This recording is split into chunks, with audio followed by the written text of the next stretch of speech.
carriers could be electrons or it could be holes. So first you see that current density, can you define anyone? What do you mean by current density?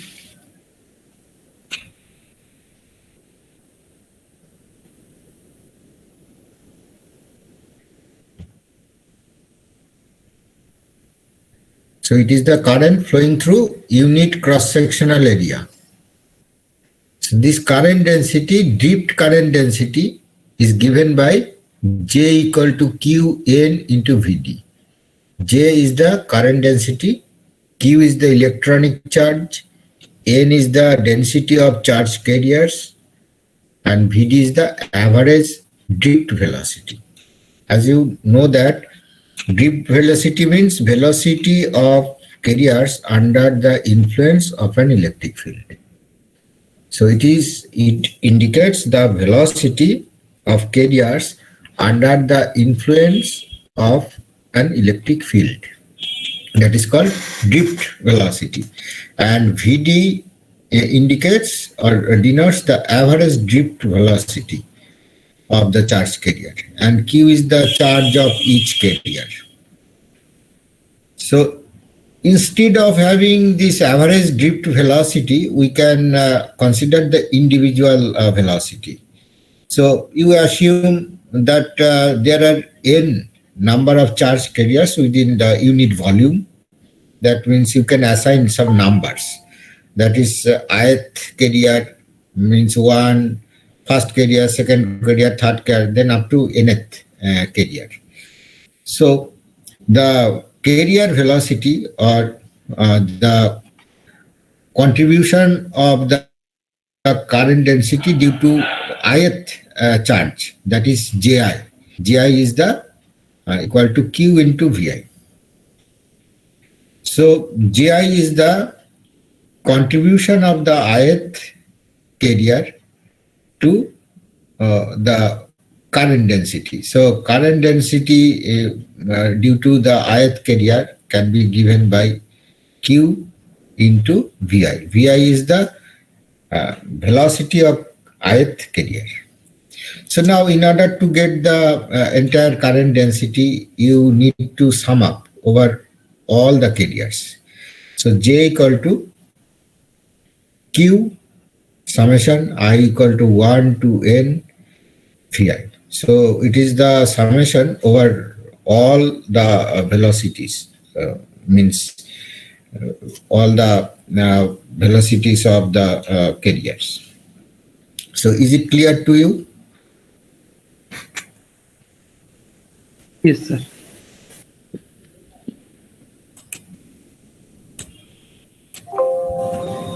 So now most important thing is that the electron distribution in the conduction band, it is an even function of K means wave vector.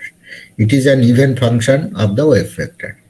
Therefore, the number of electrons with positive K values is equal to number of electrons with negative K values at, say, when the electric field is 0. So when we have not applied any external electric field across the sample, so the number of electrons with positive K value is equal to number of electrons with negative K values. Means the both positive and negative K values are equally probable.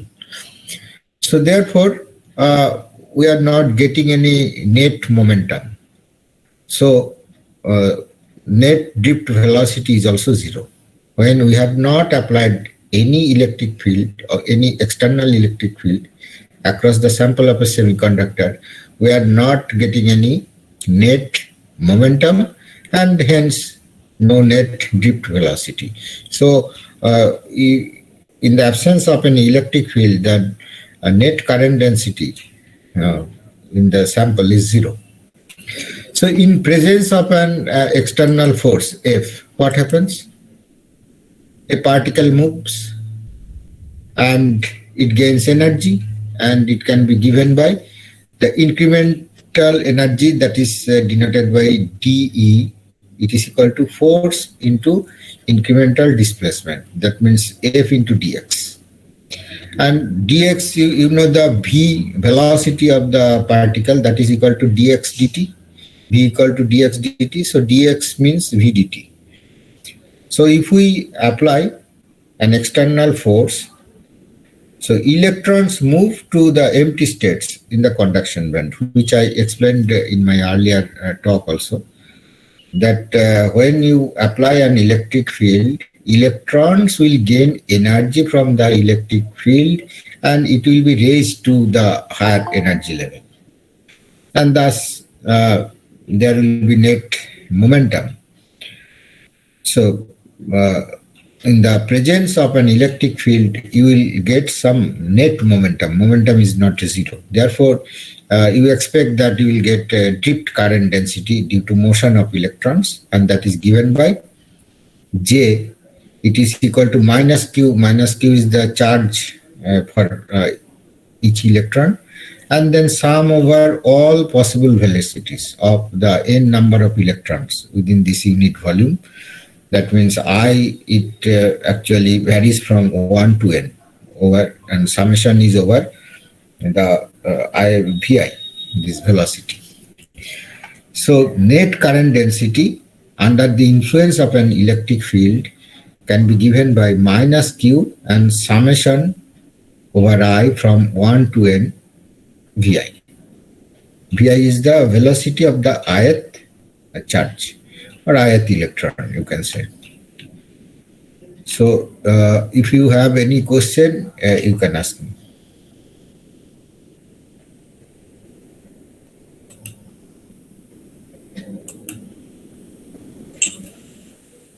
Sir, Is it clear?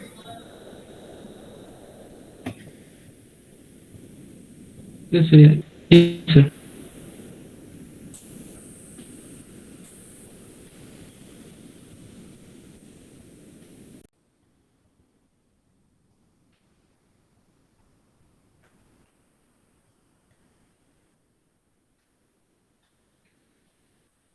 So you can, in this way, you can compute this current density for holes, which is the movement of empty states in the valence band.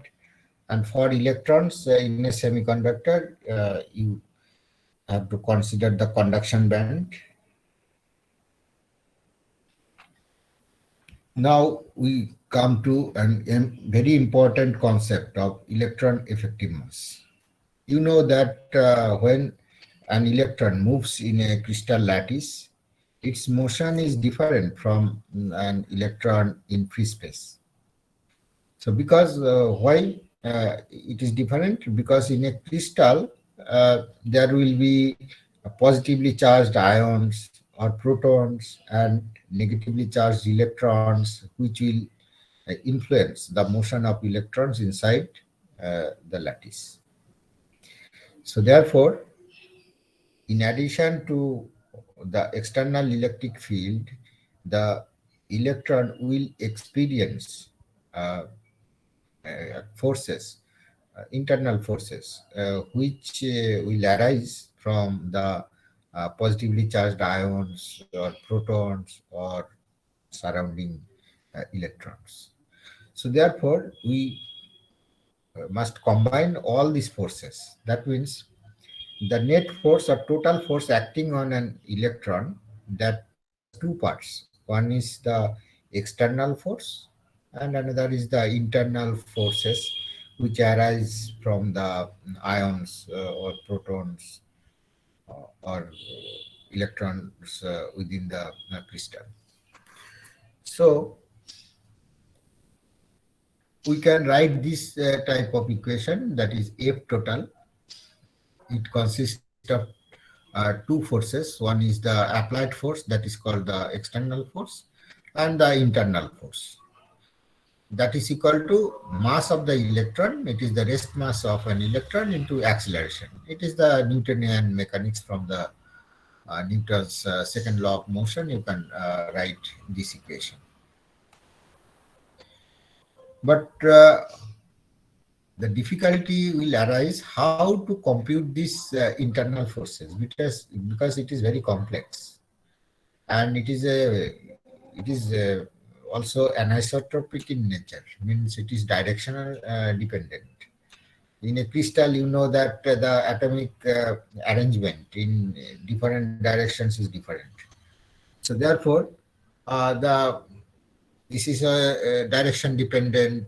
So to represent these forces is very difficult, and it varies from point to point. Means it is a function of x, y, z. In spatial variation is there. So due to this, we can say that if internal forces are very complex in nature. So therefore, uh, to evaluate the motion of an electron inside the crystal lattice is also difficult. So what is the way out? So if we actually make some transformation of this equation so that we can take into account all the internal forces, and we can write the simple Newton's second law of motion like this: F external equal to m star into A. So within this m star, mass of the electron has been modified in such a way that it takes into account the effect of internal forces within the crystal. And on the right hand side, we are writing m star into A. On the left hand side, we are writing only the external forces. That means whatever forces we are applying, we are writing that one. And on the right hand side, this is simple, this Newton's second law of motion, m star into A. So in this way, uh, we can also represent, and m star is called the effective mass of electrons, and it is dependent on the curvature of the band structure. That means ek diagram. So this effective mass, by introducing the new concept of effective mass, which is assigned to the electron, it takes into account all the effects of internal forces while keeping the simple Newtonian laws of motion. On the left hand side, we are writing only the externally applied force, and on the right hand side, we modified the mass of the particle. It could be electron or it could be hole. So in such a way that it takes into account all the internal forces, and these internal forces are mm, uh, actually incorporated within this effective mass. And you know that therefore the effective mass will be very much dependent on the curvature of the band structure. So in doing so, the motion of the charge carriers in a periodic crystal is solved once for a given semiconductor, say silicon or germanium or gallium arsenide, and the information is encapsulated in the band structure, EK. So you need not solve this equation several times. You solve once for a particular semiconductor, and you make a database, or you can be aware of this effective mass of the electrons in such a semiconductor.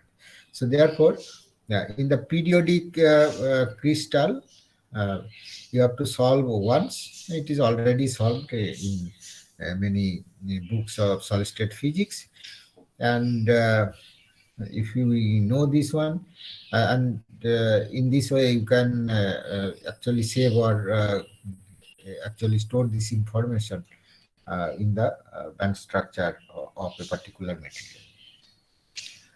So I think, is it clear to all of you? Or if you have any doubt, you can ask me, because it is a novel concept. Anyone? Sir, hello, sir. Sir, Who are you speaking? question. Uday. Uday. Hello, sir. Yes, Do sir. you have any question? Yes, sir. Yes, sir. So you ask me. I cannot hear you. So, as we changing our semiconductor. Hello, sir. Can you hear me? Now I can hear you. Sir, which properties are changing as we changing the semiconductor? So, if we want to calculate the effective mass of electron, You need to know the EK diagram, energy versus wave vector relationship. So energy is a function of wave vector. I will explain just now. Whatever Okay, I sir. told you, have you got it? How Yes, to sir. Yes, sir. compute it, I'll discuss later, just in this class. But Okay, sir. up till now, what I have discussed, have you got it, followed it? yes, sir. Follow it. Huh? Yes, sir. Okay. Sir, my network is not right, man. Hello.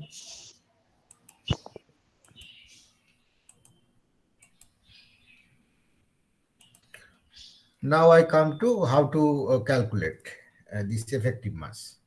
So you know the effective mass, this EK relationship for free electrons, E is equal to H cross square K square by twice M, where the momentum of free electron that can be given by H cross into K. This is the momentum. So if you differentiate this E with reference to the wave vector, so dE dk, it comes about H cross square K divided by M. That is equal to H cross into P, as P is equal to H cross K. Therefore, H cross P divided by M. So keep you divide both sides by this H cross. Then on the left hand side you will have 1 by H cross d dk equal to P by M. This momentum by mass, that means velocity of the particle. So if you take another derivative, this second derivative, that means d2e dk square, that is equal to H cross square by M. So therefore M equal to H cross square divided by d2e dk square. So this mass of a particle, it is related reciprocally to the second order derivative of energy with respect to wave vector. So you can use this one also for calculating effective mass of a particle. I will explain again for assuming a parabolic band structure. You see here, if we apply an electric field E to an electron, free electron. So what is the force acting on this electron? That is F equal to M into A. And this force, that is equal to minus Q into E. Therefore, acceleration of the electron A can be given by minus Q E by M. You know that the electron moves in the opposite direction of the electric field due to the presence of this negative charge on it. So if we consider a simple band structure, that is, we assume that a parabolic band. This is the actually conduction band profile. So you see it is a plot of the electron energy E with respect to wave vector. So I have marked at the central point, that is k equal to 0. That means it is the location of k equal to 0. If we go on the right hand side, that means k is positive. And if we go in the left hand side, k is negative. And you see this structure band EK relationship is parabolic when k is small. But when k is large, it deviates from parabola. And that means it becomes somewhat non-parabolic structure. So, but if we actually assume that k is small, then you can, to a good approximation, we can say that this EK relationship is parabolic in nature, and mathematically we can express this parabola by this equation. E, it is the energy of an electron, and when k equal to 0, the energy becomes EC. It is the bottom of the conduction band. Therefore, E minus EC is equal to some constant C1 into k square. That means it is the equation of a parabola. So parabolic equation is indicated here by means of this dotted line. You see the dotted line actually goes upward in the upward direction for a higher value of k. As is indicated, it has got some deviation when k assumes a large value, both in the positive and negative direction. So, but if we actually confine the small value of k, so this dotted line and this solid line merges. They merge each other. Therefore, we can say that for small values of k, the conduction band profile is parabolic, and that is represented by this mathematical formulation. Here, C1 is a constant positive of positive value. Now, if we take the derivative of this, differentiate this equation with reference to k, take double differentiation so that you can evaluate the this d2e dk square. Then you see that on the left hand side, it is 1 upon h cross square d2e dk square is equal to twice c1 by h cross square, that is equal to 1 upon m star. Here m star is the effective mass of an electron. So here m star is positive. So acceleration due to an electric field is A equal to minus q e divided by m star. E, the subscript e means it is the effective mass for electrons.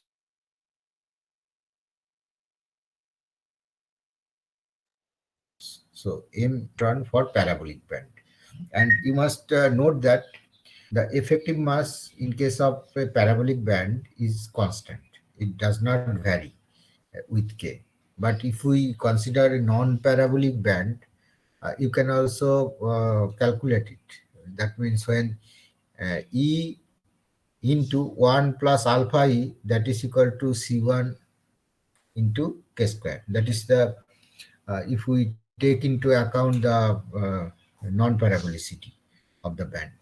So instead of writing here E minus EC C1 k square, you can take into account that non-parabolicity by using this E into 1 plus alpha. Alpha is some factor related to non-parabolicity. Alpha into E, that is equal to C1 k square. You can actually take it as a homework so that you can find the effective mass then will be dependent on k, not the constant. So far as the band structure is parabolic in nature, means energy k value is parabolic, it holds the parabolic relationship, the effective mass of an electron becomes constant, and that can be given by this actually h cross square divided by twice c1, just reciprocal of the constant. So any questions so far?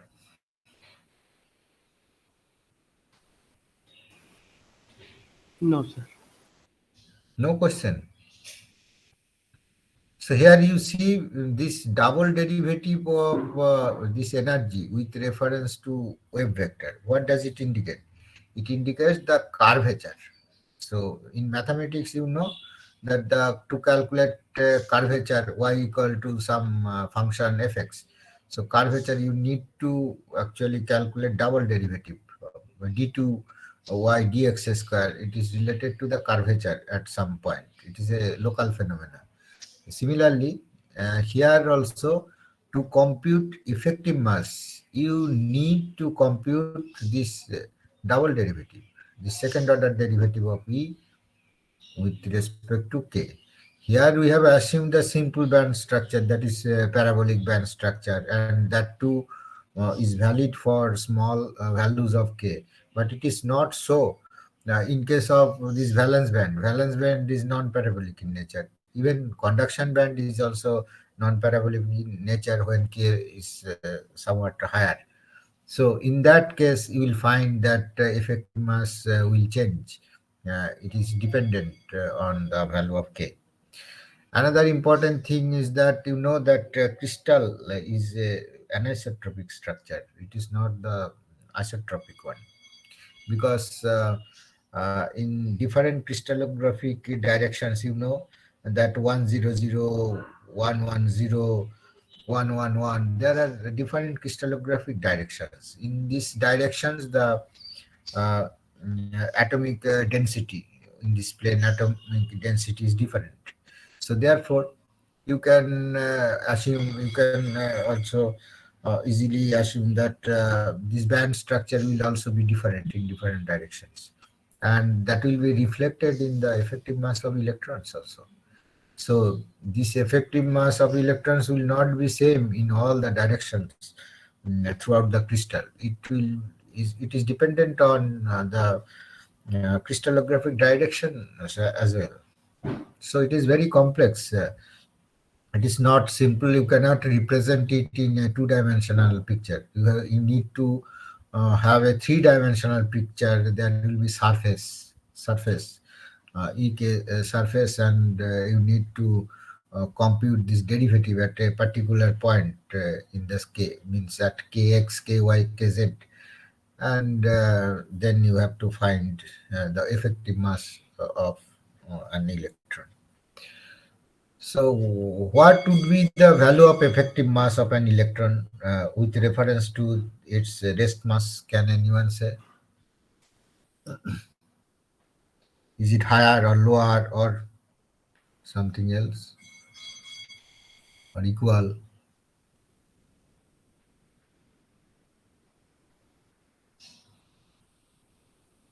Gorango?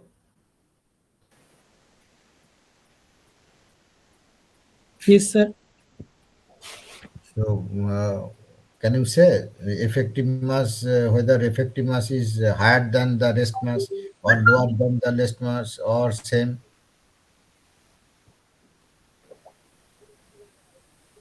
No, sir. Why?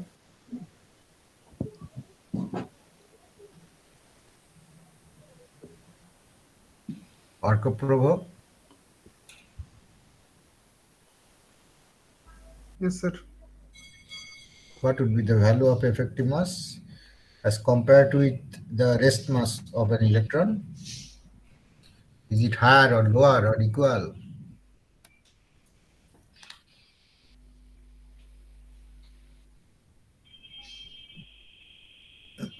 Sir, I cannot. Sir, can you please show me the EK relation? No. You can change the general thing, no. EK relationship, it could be parabolic or it could be non-parabolic, and it depends on the crystallographic directions. There are so many curves, no. I already told you that crystals is anisotropic in nature. Effective Shano? mass, sir, it depends on the bands. হ্যাঁ, Band ইকে band on the structure band. তো So নানা রকমের হতে পারে না, surface, complex surface. If we Better see than the three-dimensional less picture, than it is a maybe very complex. both are possible, sir. Both বলতে Hello. Sir, both are possible. both means higher or lower, Higher or lower. but equal is not possible. Depends. Huh? Anyone? Sir, I think when the electron Fan is, ho? sir, when the electron is at rest, then the effective mass is equal to the actual mass. Rest, এখানে কি, is there any relationship relating to the velocity of an electron? Yes, sir. I think there কোথায় is আছে? I'm not observing here.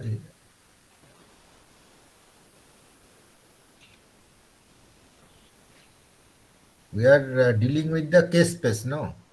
So you Yes. should answer to my question with reference to case space, means EK diagram.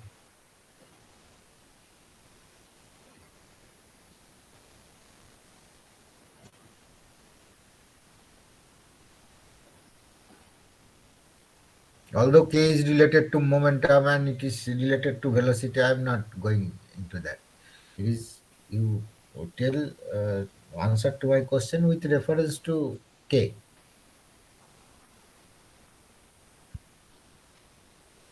Because band structure means it is a relationship between energy and wave vector, and it is given. You will find it in many solid state physics or means semiconductor, in the books of semiconductors. You will find this relationship. You can also see the band diagrams for different semiconductors in different crystallographic directions also. Even you can find it in three-dimensional band diagram, means surface also you can see. There will be some cross section of surface in different directions. First, you see the mathematical relationship that it is related to the curvature, effective mass that is related to the curvature of this band structure. So curvature could So be D d2e dk square. It is related to the curvature of this EK diagram. So this derivative, second order derivative, it could be positive or negative, it could be higher, it could be lower, and that will be reflected in this effective mass of the carrier. So effective mass, it could be zero, it could be positive, it could be negative, it could be higher, it can assume higher value, it can assume lower value depending on the EK relationship. As you know that this EK diagram is very complex and it depends on the which crystallographic direction and which material you are considering. So there would be all kinds of possibilities, and that will be reflected in the value of the effective mass. Effective mass is negative means actually where it should go in the different direction. That means actually it will move in the direction of the electric field. Actually, electrons move in the direction opposite to the electric field. If the effective mass is negative, then electrons will move in the direction of the electric field in such cases. So, you must remember this is a concept, it is not the actual mass. So, effective mass, it is actually intimately related to the curvature of the band structure. This is what you must remember. And why we have introduced this idea? Because it is very difficult to evaluate or compute the internal forces inside the crystal when charged particles are in motion. So in order to avoid this complex computation of internal forces, we have introduced this novel idea of effective mass of carriers inside the crystal, so that we'll use this simple sir. equation, simple Newtonian equation, and we'll encapsulate all the information of the band structure into effective mass of the carrier. Okay. For this case, parabolic band, so the effective mass is constant. Yes, if we consider parabolic band structure, effective mass turns out to be constant because there is second order derivative, and parabolic means square term. Square term vanishes. That's why you are getting this constant effective mass. But if we, Effective yeah, mass. if we say it is not non-parabolic, it could be KQ, or k to the power 4 plus kq is some kind of polynomial. You can represent the, particularly in the valence band, we need to represent t in terms of higher order polynomials. Then you will not find this constant effective mass of holes. There will be a k dependency. Okay. So I think it would be clear. Shanho, is it clear to you? Yes, sir. So now I come to another important concept, that is concept of a hole. So you know that holes are available in the valence band. It is the vacant state, means electrons are not available on that state. So it is an empty state in the valence band. So if we assume temperature of the crystal is higher than the absolute 0 degree Kelvin, and the movement of the valence electrons to an empty state is equivalent to the movement of a positively charged empty state itself. That means if we actually impart a thermal energy to the crystal when the temperature of the crystal is more than the absolute 0 degree Kelvin, some of electrons will be energized from valence band into across the band gap to the conduction band. So there will be some vacant states within the valence band. These empty or vacant states are called holes. Okay. So now if we apply an electric field, what will happen? The electrons will undergo movement, or they will move to an empty state, and therefore you can assume that it is equivalent to the movement of a positively charged empty state itself.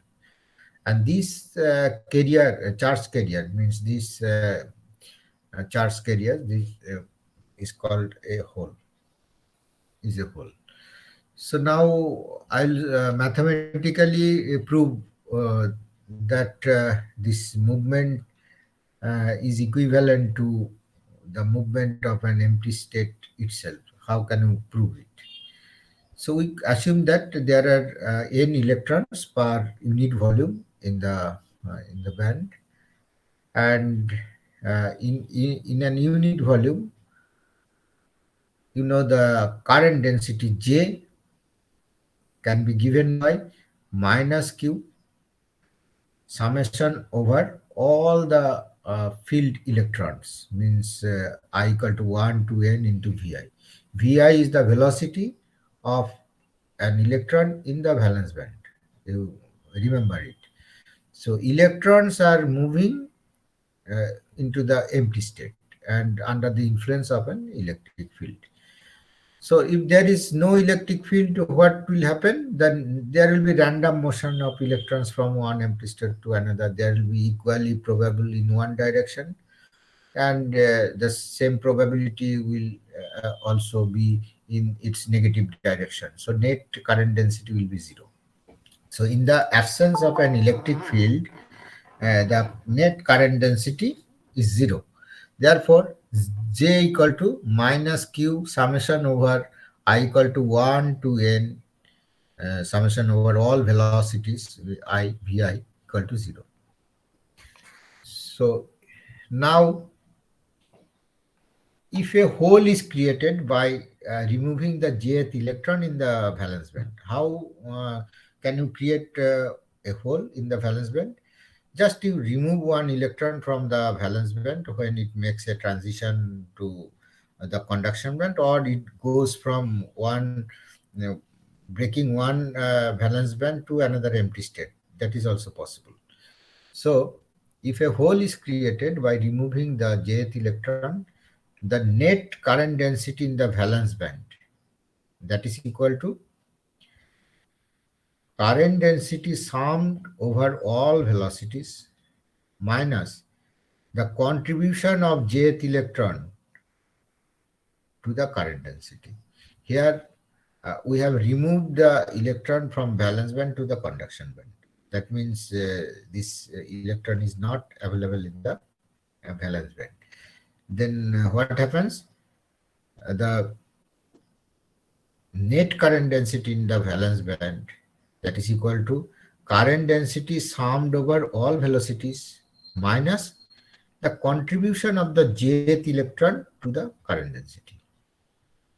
So what is the current density summed over all velocities? That is minus q summation over I equal to 1 to n into Vi. And what is the contribution of the jth electron to the current density? It is minus q into Vj. Vj is the velocity of the electron, jth electron. So first term, it is equal to 0, you see in the above equation. So therefore, minus of minus q means q into Vj. So what does it indicate?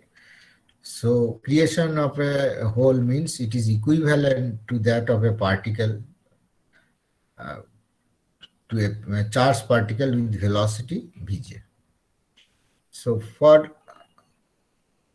simplicity, you can say that the hole is nothing but a charge carrier with a positive charge.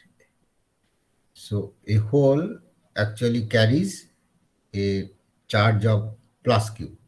In electrons, one electron carries a minus q charge. So holes actually carry a positive charge, and it is actually absolute value of the magnitude of charge is equal to that of an electron. So the charges amount of charge is equal, but they are opposite in sign. So in this way, we can mathematically prove that a whole movement of an electron can be considered to be equivalent to the movement of a positively charged empty state itself.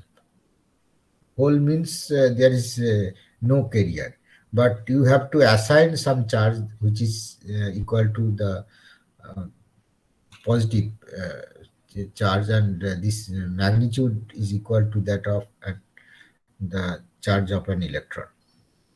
So you can also assign some mass to the hole, but the mass is not equal to that of an electron. It is different.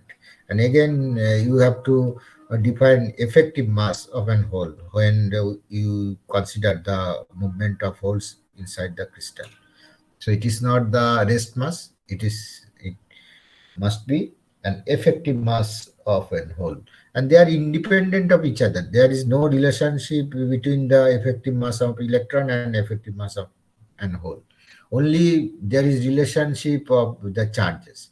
The amount of charge are same in case of electrons and holes, but they are opposite in sign. But there is no relationship between effective mass of an electron and effective mass of a hole. So these are two independent quantity. So there is no relationship between them. So similarly, if we want to compute the effective mass of a hole, you need to know the valence band structure, means this EK relationship for in the valence band structure. Then you have to compute again the second derivative, and this valence band structure is a complex function of K. It is not simply parabolic. You have to represent it by a higher order polynomial, means E in the valence band, it could be a higher order polynomial. Therefore, the effective mass of a hole is complex, and it is a function of the wave vector. And usually the effective mass of a hole is higher as compared to that of an electron, because holes are heavier. This movement is from one vacant state to another. It is some kind of the electron movement, this hopping movement of electrons can take place in valence band. Therefore, this usually the effective mass of a hole is usually greater than that of an electron. But it depends on the EK diagram also. It is not true in all the cases. You have to find it out. So hole means it is a vacant state in the valence band.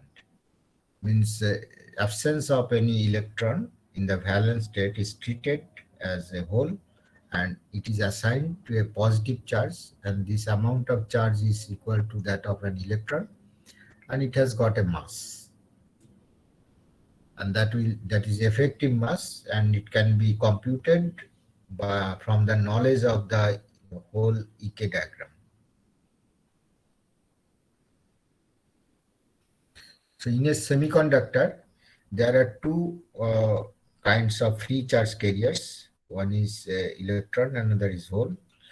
And electrons, in terms of energy, electrons movement actually takes place in the conduction band, and the movement of holes takes place in the valence band.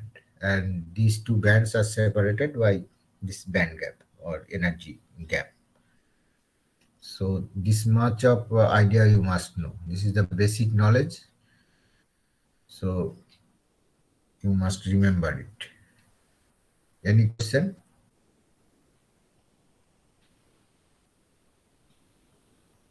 No, sir. No question. Good. Sir, So you have so this. whole set total. Sir, hello. Hello. Sir, whole set greater effective mass electron. I told you usually, not always. It depends on the band diagram.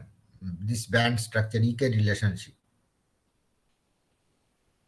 As you have seen that these electrons can have effective masses negative, 0, and positive. Holes have also same. This whole effective mass could be positive, negative, and 0. But in case of some semiconductors, if you uh, see the data chart, the effective mass of holes and effective mass of electrons in the vicinity of k equal to 0, then you can observe that the electron effective mass is less as compared to that of hole effective mass. You just go through the books. Some books I have already told you, this Streetman and Sanjay Banerjee. So you come, are you coming to the department? So get this library card and get it issued. Okay, sir. And you can borrow these books. Books are available in our library, or on the net also you can find. If you find, you can go through it and see. Yes, sir. We have the soft copy. Okay. Then you see the effective mass for electrons and holes. Just you see, you need not remember all these things, but see and compare them. Compare the effective mass of electron and effective mass of holes in silicon or germanium or gallium arsenide in some commonly used semiconductors. Then you will get an idea. Okay. Sometimes it is given effective mass divided by rest mass. That means m star divided by m0. This factor is very important. It is a dimensionless quantity, but easy to remember. Is it a fractional value or it is greater than 1? Then you can guess what would be the value. I'm not talking about this absolute value, but you just remember this relative value, which means effective mass of an electron divided by the rest mass of an electron. This is very important quantity. Okay, m star by m0. Then it is a simple figure, whether it is less than 1 or greater than 1. For k value around 0, that means that the bottom of the conduction band. For holes, it is the top of the valence band. Then you can compare it. Okay. So I'll take your classes on Friday. I think from 29th you are having midterm exams. Yes, sir. Yes. Yes, yes.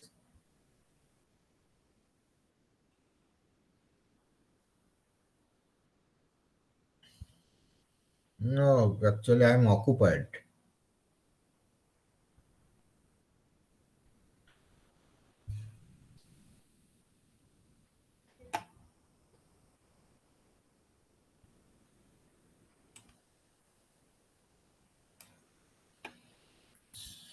So Shano, you send the your attendance to my email. Yes, sir.